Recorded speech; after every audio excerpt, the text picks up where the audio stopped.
अस्सलाम वालेकुम। मैं Tareem Iqbal class 9 biology lecture number 33 के साथ हाजिर हुई हूँ। और आज के लेक्चर का हमारा टॉपिक है इम्पोर्टेंस ऑफ बायोडाइवर्सिटी, जिसमें हम पढ़ेंगे कि किस तरह बायोडाइवर्सिटी हमें फ़ायदा पहुँचाती है और उसके क्या क्या बेनिफिशियल यूजेस हैं। पहला पॉइंट है, जो पहला बेनिफिट है वो है सोर्स ऑफ फूड, यानी बायोडाइवर्सिटी हमारे लिए as a source of food काम करती है। अब सवाल ये उठता है कि किस तरह। तो इस तरह के जो प्लांट्स हैं वो ऑटोट्रॉफ्स हैं, यानी अपना खाना वो खुद बनाते हैं। खाना तो फोटोसिंथेसिस के थ्रू बनाते हैं, लेकिन जो न्यूट्रिएंट्स हैं वो ज़मीन से एब्जॉर्ब करते हैं। और ज़मीन में जब कोई भी ऑर्गेनिज्म डेड हो जाता है तो वो ज़मीन में जब हमस की फॉर्मेशन कर लेता है, यानी उसके बिल्कुल बॉडी पार्टिकल्स डिकम्पोज हो जाते हैं। जो डिकम्पोजर्स हैं यानी माइक्रो ऑर्गेनिज्म बैक्टीरिया वगैरह हो गए, वो जब बॉडी पे काम करते हैं, उस पर केमिकल रिलीज करते हैं, तो बिल्कुल बॉडी डिकम्पोज हो जाती है। और जितने मिनरल्स बॉडी के अंदर मौजूद होते हैं, जैसे हमारी बॉडी के अंदर भी कैल्शियम हो गया, बहुत सारे मिनरल्स हमारी बॉडी के अंदर मौजूद हैं, तो वो भी ज़मीन के अंदर फैल जाते हैं। अब वो और न्यूट्रिएंट्स जो है वो प्लांट एब्जॉर्ब कर लेते हैं। अब वो प्लांट्स या तो हम डायरेक्टली खाते हैं, ह्यूमंस या एनिमल्स डायरेक्टली खा लेते हैं, या फिर हम एनिमल्स को खाते हैं जिन्होंने उस प्लांट को खाया होता है। यानी एनिमल्स ने वो प्लांट खाए तो एनिमल्स को भी न्यूट्रिएंट्स मिल गए, सोर्स ऑफ फूड काम हो गया उनका। अब हमने एनिमल्स खाए या हमने डायरेक्ट प्लांट खाया तो हमें भी फूड मिल गया। इस तरह ये सोर्स ऑफ फूड काम करते हैं, सोर्स ऑफ फूड की तरह काम करते हैं। अब दूसरा क्या है, ड्रग्स यानी मेडिसिन जो होती हैं वो भी बायोडाइवर्सिटी से हमें ऑब्टेन होती हैं। अब एक ड्रग की मैं एग्जांपल दूं तो मॉर्फिन होता है, जो ओपियम पॉपी प्लांट से हमें मिलता है। अब मॉर्फिन यूज इसलिए होता है जब हमें बहुत सीवियर पेन होता है, तो उसमें हम मॉर्फिन इस्तेमाल करते हैं। बहुत हाई डोज ड्रग है ये, और ये ऑब्टेन किससे होती है, ओपियम पॉपी प्लांट से। यानी बायोडाइवर्सिटी हमें ड्रग्स भी दे रही है।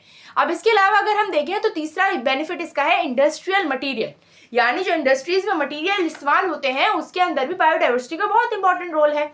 अब जैसे आप देखते हैं रॉ मटेरियल से रेजिन्स हो गए, या लेटेक्स हो गई, लेदर हो गया। रेजिन और लेटेक्स तो हमें प्लांट से मिल जाता है, लेदर हमें एनिमल से मिल जाता है। इसके अलावा कॉटन हो गया, तो कॉटन भी हमें प्लांट से मिल रहा है। ये सब इंडस्ट्रीज में यूज होते हैं, इनको प्रोसेस किया जाता है और फिर इनसे मटेरियल्स बनाए जाते हैं। जैसे लेटेक्स से हमें नेचुरल रबर मिलता है, लेदर से हमें बैग्स मिलते हैं, बेल्ट मिलते हैं, और बहुत सारी चीज़ें इस तरह मिल जाती हैं हमें। कॉटन से हमें कपड़े मिलते हैं, या बाकी भी बहुत सारी चीज़ें ऐसी हैं जो इन चीज़ों से हमें मिलती हैं। यानी बायोडाइवर्सिटी हमारे लिए इंडस्ट्रीज में बहुत इंपॉर्टेंट रोल प्ले करती हैं।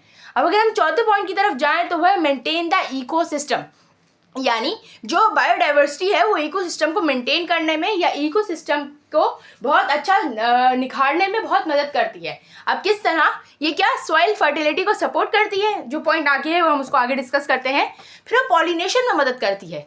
पॉलिनेशन क्या होता है, पढ़ा होगा आप लोगों ने भी, मैं भी दोबारा रिपीट कर देती हूँ। पॉलिनेशन होता है कि जब हम प्लांट्स को रिप्रोड्यूस कराने के लिए जो उसके पॉलन ग्रेन्स हैं मेल से वो फीमेल की तरफ जाते हैं, वो पॉलिनेशन होता है। अब पॉलिनेशन के लिए या तो विंड की ज़रूरत होती है या फिर बीज और इंसेक्ट की ज़रूरत होती है। अब कुछ प्लांट्स बहुत खूबसूरत, बहुत खुशबूदार होते हैं, उनमें जो है वो बीज अट्रैक्ट होती हैं। वो जब उसमें से नेक्टर लेती हैं तो उनके पैरों पे स्टिकी सब्सटेंस होता है, जिसकी वजह से पॉलन ग्रेन उन पर चिपक जाते हैं। फिर जब वो दूसरे प्लांट की तरफ जाती हैं तो वहाँ पे वो छोड़ देती हैं वो पॉलन ग्रेन्स। इस तरह पॉलिनेशन होती है और बायोडाइवर्सिटी में बहुत ज़्यादा इंक्रीज होता है और खूबसूरती को ही निखारती हैं। दूसरी बात है वाटर रेगुलेशन, यानी जो ये प्लांट्स होते हैं ये वाटर रेगुलेशन में भी बहुत ज़्यादा मदद करते हैं। अब पांचवा पॉइंट है एटमॉस्फेरिक गैसेज। अब biodiversity balance of the gases में बहुत इंपॉर्टेंट रोल प्ले करती है। अब सवाल ये पैदा होता है कि गैसेज और बायोडाइवर्सिटी का आपस में क्या ताल्लुक है, तो मैं आपको बताती हूँ कि आप ये देखें, प्लांट्स दिन में ऑक्सीजन को रिलीज करते हैं और एनिमल्स को ऑक्सीजन की ज़रूरत होती है। एनिमल्स होगा, ह्यूमंस होगा, इनको ऑक्सीजन की ज़रूरत होती है। अब प्लांट ने ऑक्सीजन रिलीज किया, एनिमल ने वो एब्जॉर्ब किया। अब एनिमल क्या रिलीज करता है, कार्बन डाइऑक्साइड, और कार्बन डाइऑक्साइड किसको चाहिए होता है फोटोसिंथेसिस के लिए, बिल्कुल सही, प्लांट्स को चाहिए होता है। इस तरह हमारे पास balance of the gases maintain रहता है और हमारे पास एटमॉस्फेयर में कोई भी गैस ज़्यादा या कम नहीं होती। छठा पॉइंट है रिसाइकलिंग।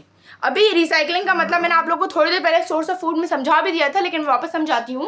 रिसाइकलिंग में प्लांट्स, एनिमल्स ने, जो प्लांट्स हैं उनके पास जो न्यूट्रिएंट्स थे वो एनिमल्स ने खा लिए। अब एनिमल्स डेड हो गए, हमस बन गया, डिकम्पोजर्स यानी बैक्टीरिया ने उन पर काम किया, उनकी बॉडी में से जितने इंपॉर्टेंट न्यूट्रिएंट्स थे उनको एटमॉस्फेयर में रिलीज किए, वो सॉइल में गए, सॉइल की फर्टिलिटी बढ़ी, सॉइल से वो न्यूट्रिएंट्स प्लांट ने एब्जॉर्ब किए, फिर प्लांट को एनिमल ने खाया, and then so on the cycle continues. यानी रिसाइकलिंग भी कर रही है बायोडाइवर्सिटी हमारे लिए। सातवां पॉइंट जो बहुत इंपॉर्टेंट है, जो पीछे से लिंक भी था, fertility of the soil. Fertility कैसे बढ़ती है, जब सॉइल में हमारे पास न्यूट्रिएंट्स ज़्यादा होते हैं, सॉइल जरखेज होती है। अब मैंने ऊपर आप लोगों को बताया कि जब एनिमल्स ने प्लांट से न्यूट्रिएंट्स एब्जॉर्ब किए और जब वो डेड हुए तो न्यूट्रिएंट्स हमारे पास रिलीज हो गए सॉइल में। अब अगर बायोडाइवर्सिटी होगी नहीं, प्लांट्स हैं ही नहीं, एनिमल्स हैं ही नहीं, तो सॉइल में फर्टिलिटी कैसे बढ़ेगी?